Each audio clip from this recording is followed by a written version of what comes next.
La RATP a été impliquée dès le départ avec la zone de défense pour la réalisation de cet exercice, puisqu'on est un acteur majeur en Île-de-France et notamment on est assez exposé au risque inondation.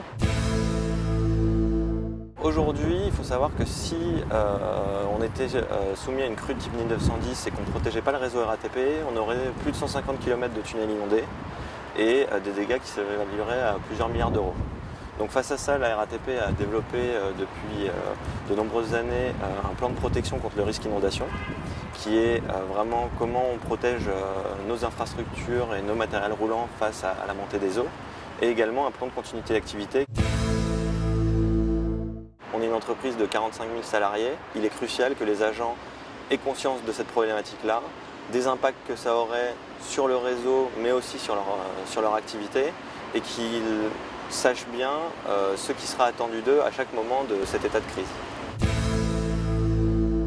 On aura des informations par des bulletins de prévision de crue qui nous diront les niveaux attendus en termes de crue et puis les tendances à venir, qui nous permettront de nous préparer en amont et d'appliquer nos grands principes qui sont d'une part de protéger notre réseau, de maintenir un niveau de service le plus élevé possible, le plus longtemps possible, tout en maintenant un niveau de sécurité satisfaisant donc pour les voyageurs et les personnels. On aura toute une phase du coup de montage d'édifications de protection pour protéger à peu plus de 400 points d'entrée d'eau potentiels. Ce point est crucial puisque la bonne protection du réseau nous permettra de redémarrer le plus rapidement possible l'exploitation des réseaux métro, RER et des réseaux de surface.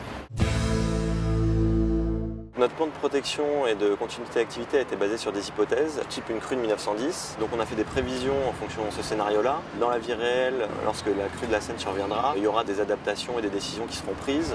Ce qu'on peut dire aujourd'hui, c'est que le réseau de transport, notamment souterrain, métro, RER, sera protégé en amont afin de pouvoir redémarrer très vite et qu'une crue type 1910 a des impacts assez forts à la fois sur les réseaux métro et RER.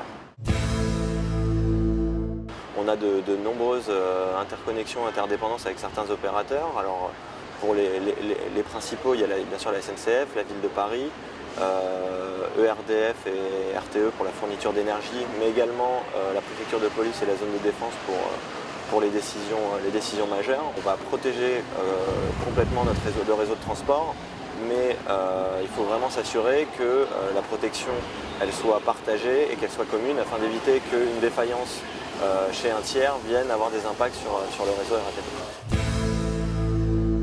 Nous, on a prévu une forte mobilisation interne pour l'exercice Sequana.